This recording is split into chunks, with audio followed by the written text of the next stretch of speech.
A man noticed a little girl standing on his porch when he answered the door at night. Who could it possibly be at this time? Vance mumbled, setting down his fork. He was having dinner with his wife Giselle and their daughter Mia, and he'd just taken another serving of the delicious spaghetti when the doorbell rang. "You guys carry on, I'll check who it is," Vance said as he got to his feet. He proceeded to the door and was greeted by a young girl who seemed no older than 10. "Hello, Dad," she said. "Can I please come in? This is from Mom," she added, extending a note to him. Vance laughed. "Look, girl, I guess you've lost your way. I'm not your dad." But the girl shook her head. "I know who you are. You're Vance Sanders, aren't you?" Vance gasped, covering his mouth in shock. How do you know my name?" "Can I come in?" she asked again. "I'm feeling cold." Vance looked at her tattered appearance and couldn't refuse her. "Mom told me to give this letter to you," she said as she settled inside. "Please read it." Giselle left her dinner and came to the living room to check what had taken Vance so long. When she saw the little girl talking to Vance, she was confused. "Darling, who is she?"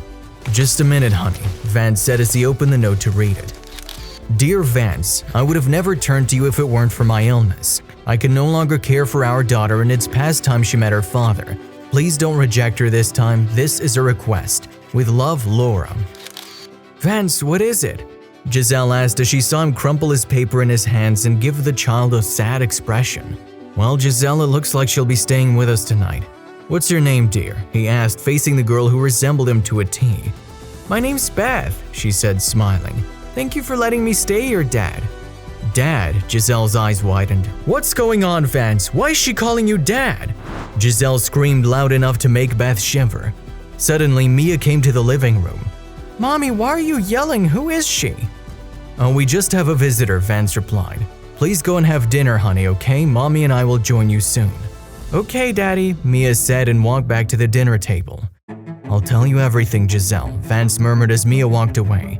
"But first, please allow me to escort Beth to our guest room. You and Mia can carry on with your dinner." Vance hurriedly took Beth to the guest room and asked her to make herself at home.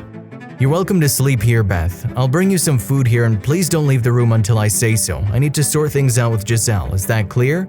The little girl nodded. Vance brought her some dinner as he promised and asked Giselle to help Mia to bed first. When both girls were sleeping, Vance revealed why he allowed Beth to stay with them. "You remember Laura, my ex-girlfriend?" he said. "Don't tell me, Vance." "You're right, Giselle. Beth is Laura's daughter and I'm her father. Remember when I told you Laura and I had broken up? I never told you Laura was pregnant at the time. I wasn't ready to be a father and she was too eager to keep the pregnancy going, so I basically ended my relationship with her. I guess I can't really avoid my past. There was a business card in the envelope. She's at the Oliver Memorial Hospital." "Look, Vance," Giselle snarled.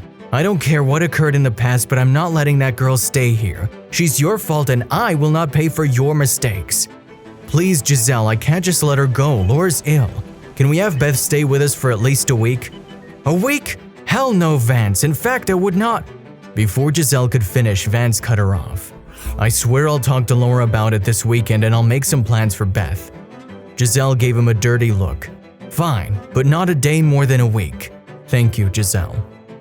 That day, though Giselle reluctantly agreed to let Beth stay in their house, deep down she hated every moment of it. When Vance would return from work, he would spend time with both Mia and Beth. They would watch movies and go out for dinners, all this time reminding Giselle of how much she hated the girl and her husband's past. So one day when Vance was away from work, Giselle secretly dropped Beth at the hospital and drove back home. When Vance returned home and didn't find Beth, he was furious. "What did you do to her, Giselle? Where's my daughter?" "She's in her room, Vance. I don't know what you're talking about."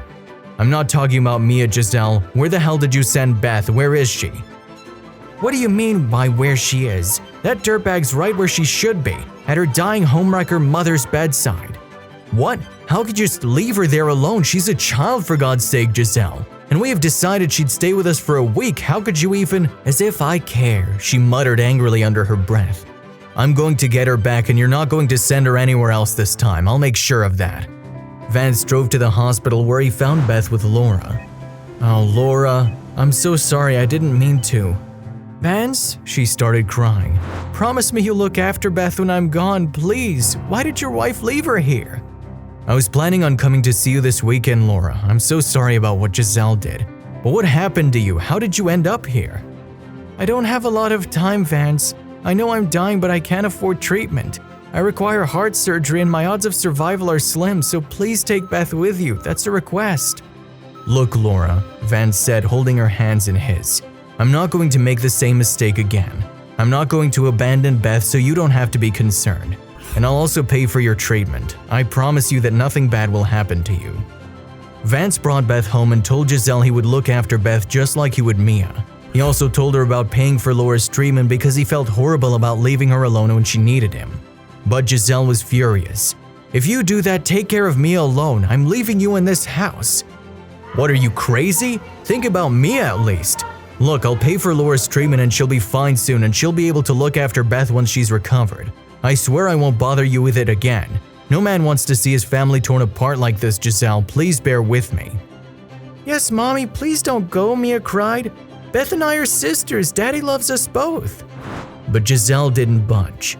"Thank your daddy for making our home a complete mess, Mia. I hate him and now he'll be the one responsible for it." She packed her belongings and left, vowing never to return. A week later, she sent divorce papers and didn't demand custody of Mia, but she did ask for an equal share of the assets. Vance didn't hesitate to sign the papers because he knew that if Giselle truly cared about their family, she wouldn't have abandoned him and Mia. He agreed to all her demands and was glad that she didn't demand Mia's custody. Meanwhile, Laura's surgery went well and she was recovering fine. During this period, Vance had to become a single father to both Mia and Beth, but he was content to have his girls with him. Thankfully, 6 months down the line, Laura made a full recovery. By that time, Vance and Laura's feelings had reignited and they grew as close as they were back in college. "Let's go home, Laura," he said when he went to pick her up. "Home? But where's Beth?" "At the place we've all been waiting for you, our home where our daughters are." Vance brought Laura home and told her about everything that transpired while she was in the hospital. It took a while for little Mia to adjust, but thanks to Laura, who welcomed Mia like her own child, Mia managed to accept things easily. And when Vance and Laura were confident that Mia and Beth were ready to accept them as parents, they tied the knot. The couple was content with the family they'd been blessed with after all these years of separation, and the fact that Giselle never interfered with their lives again. If you liked the video, please give it a thumbs up and consider sharing it with someone who may find it interesting. Thanks for watching, and I'll see you in the next video.